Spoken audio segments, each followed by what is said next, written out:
What is going on, everybody? Welcome back to the channel. Aftersound here, bringing you Splinterlands content every single day. We also stream right here on this channel every Tuesday, Thursday, and Sunday morning. So come by and say hello. All right, guys, I wanted to talk about DEC, and I know the title is, I apologize, probably a little clickbaity for you guys, but it's a genuine question, right? It's a genuine question, but as a preface, I will say that I don't have the answers. And I don't know what's going to happen. This is not financial advice. I'm not qualified to be a financial advisor. I'm just kind of thinking out loud here and walking through the steps and doing that in a way where hopefully it can promote some discussion. So maybe I can shed some light for some people, and in the comment sections, they can shed some light back in case I miss something. So the premise of the question really comes down to if it's worth it due to the fact that it's roughly 43% below its peg right now. Now, the thing is, the fundamental, the fundamental movement forward is that the team wants to get this back to peg. They want it to be a stable coin at roughly 1/10 of a penny, right? 0.001. So it is 43% below right now. And if you were to, have DEC now and it goes back to its peg, I mean, that's almost a 2x on your holdings in terms of your dollar value when it comes to DEC. So in many ways, from the get-go, it seems like almost a no-brainer. And the thing is, it really comes down to how much faith do you have in the economy and the team to get this thing back to its peg. Now, I will say that, in my opinion, I think on a long enough time horizon, it gets there. And again, once again, the way that I was so bearish on DEC when it was 15x above its peg, I'm bullish in a sense on DEC long-term, right? And long-term and indefinite, because I don't know how long it would take.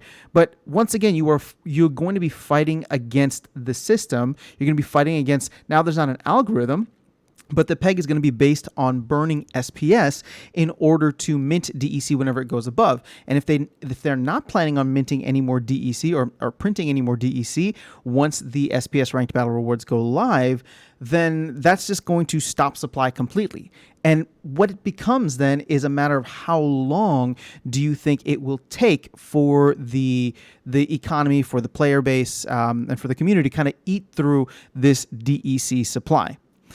So as I'm looking at it now, Hive Engine is saying there's about 3 billion DEC. And again, I don't know. There will probably be some overlap here and there, but it's saying there's just under 3 billion DEC.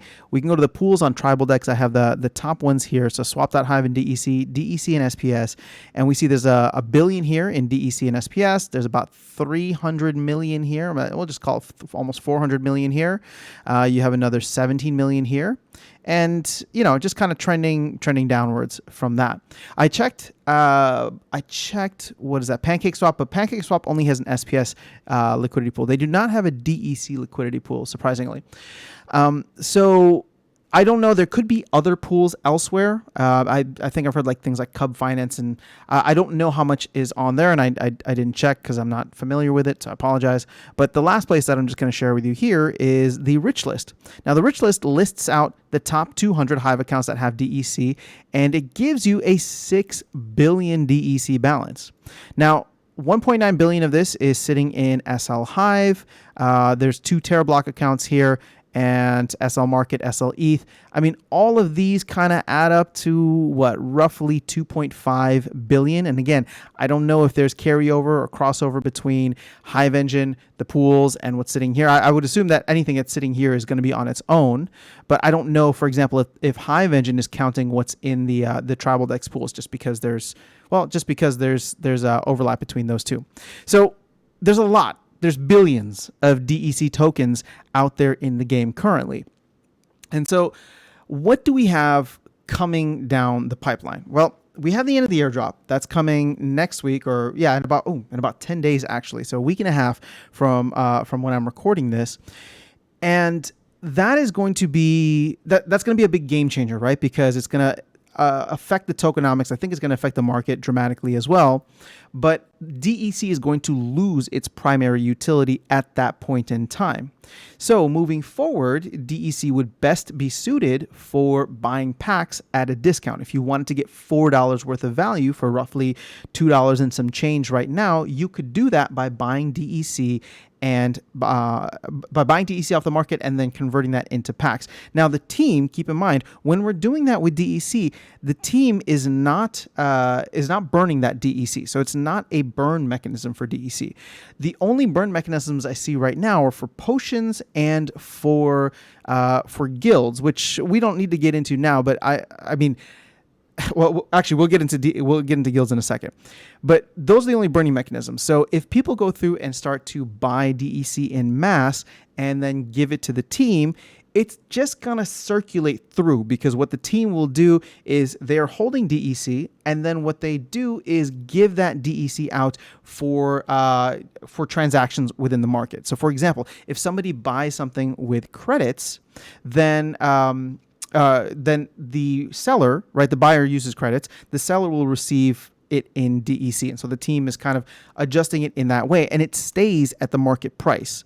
So there's no burning mechanism there. And the only time that, I guess maybe if the team wants to take some revenue, they could sell that DEC, but I don't think that they would want to be putting any sell pressure on DEC, especially since it's below the peg. And it's just going to affect the tokenomics of them trying to get it back up to the peg. But that is considered revenue for them, right? Any of the fees that come in and are paid essentially in DEC, or the values accrued in DEC. So guilds are really where we're looking. And if we go to our guilds here, just to kind of take a look at the buildings, you look at your town hall and you need, right, like, I don't know, $1 million, a couple million to get like your guild hall, I should say, not town hall, your guild hall fully maxed out. Now, the thing is, what's interesting is in conjunction with the other changes, the team is adding merits to chests in a way to incentivize people to do more with guilds. Although I will say that it seems, at least for a certain part of the community that are upset about this, it seems as though it's kind of disincentivizing some people, because it's just like, oh, well, before I had to join a guild and like pay dues and, do all this stuff for the guild. Now I can just play the game and get merits that way. I don't think you're going to get merits, in the quantities that you're probably thinking of, but I think what they're trying to do is get people, like, their goal, as stated, is that they want to get people more involved in guilds, build out the guilds as a way, in my opinion, to burn DEC. Because the other method of burning DEC, which is land, is yet to come. And even in the first iteration that we're supposed to get sometime this year, I don't think it's going to be functional. It'll just show you what land you have available. I think the functional aspects of land will be coming sometime next year.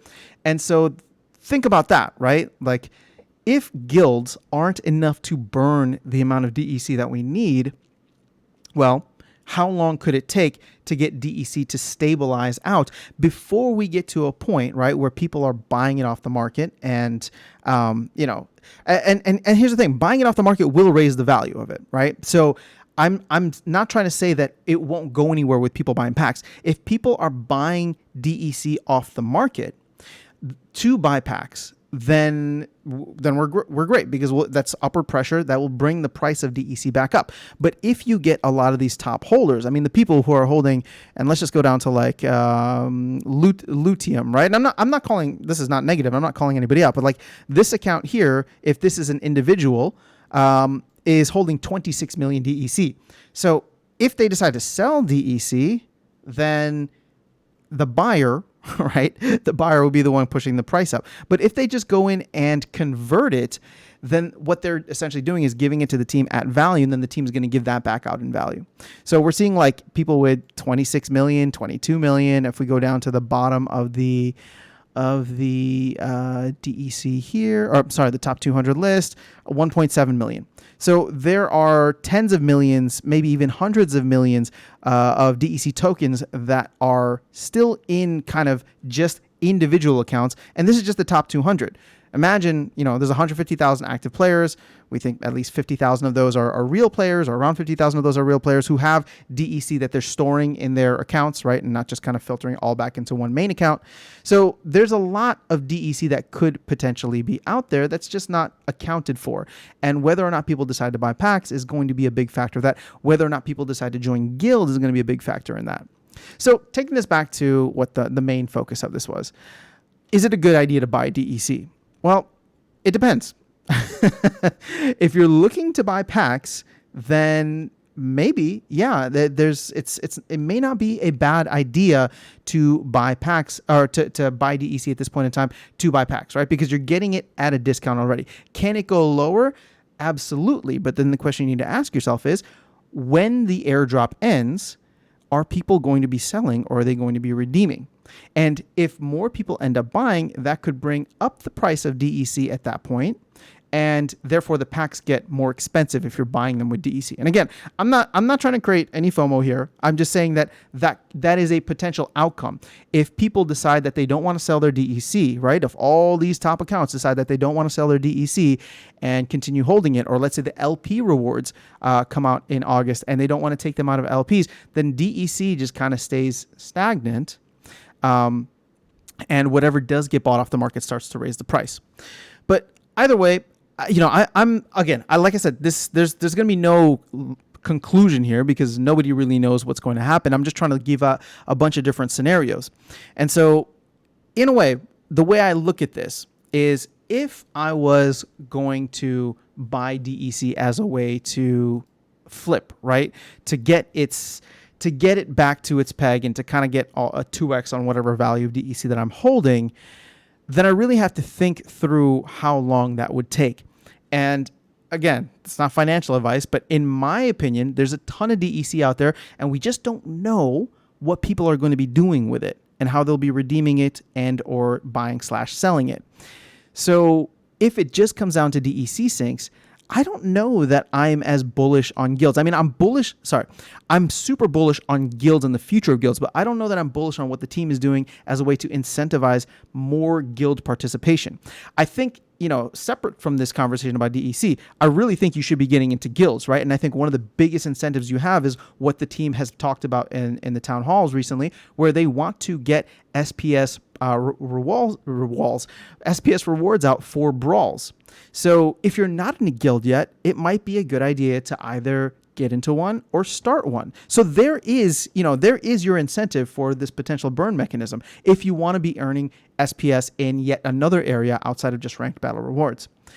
But again, it's a lot of DEC. It doesn't take a lot of SPS compared to the amount of DEC to max out a guild hall, right? We were looking at 2.5 for your guild hall, and let's see, your lodge. Well, this is not off of that, but your arena is going to be roughly the same, maybe 3 million. So how many guilds do you think are going to pop up, right? Because we're talking about several million to max out your guild, several million DEC to max out your guild, right? Maybe 10 million. And when you look across the board here, when you're adding all of these up, 10 million, I mean, even 20 million, and you're comparing that to roughly 3 billion on Hive Engine. Again, it's how many guilds do we expect to start really leveling up or being created? And I think I always try to be conservative here, you know that. And so when I look at this, I don't know that guilds are going to be enough unless there's a massive spike in the player base, which could happen. But if there's a massive spike in the player base, a lot of asset prices are going to go up. It's going to be similar to what we saw last year. But we haven't seen that yet, and we don't know what is to come in terms of their marketing efforts and everything that they're trying to put together for this. So to wrap this up, I am looking at this and saying that if I were, again, I don't know, but if I were to buy DEC as a speculative bet to get back to its peg, to get, that 2x or almost 2x, I would probably have to temper myself to be willing to wait until March or June of next year when the second function or land phase 2, like the functional part of land, actually comes out. And there will be at that point in time, I think, a massive rush to burn DEC by leveling up your land, right? If land comes out, everybody's been waiting for this. You can bet that people are going to be burning a ton of DEC, all of those plots just trying to get leveled up. So that to me is like the big DEC burn, right? And that just doesn't have a solid date yet, because we don't even have a solid date for land phase 1. So you could be waiting for a long time to try to 2x your capital if that's what you're trying to do. And if you're in it for the packs, I mean, we talked about that earlier. It's not a terrible price. You're essentially almost getting a 50% discount. So how much more of a discount do you think it'll go, right? Historically, we have seen DEC kind of be at around the 50% mark of its peg, and not, it hasn't spent much time lower than that, at least not what I've seen on previous charts, dating back as far as it goes for DEC.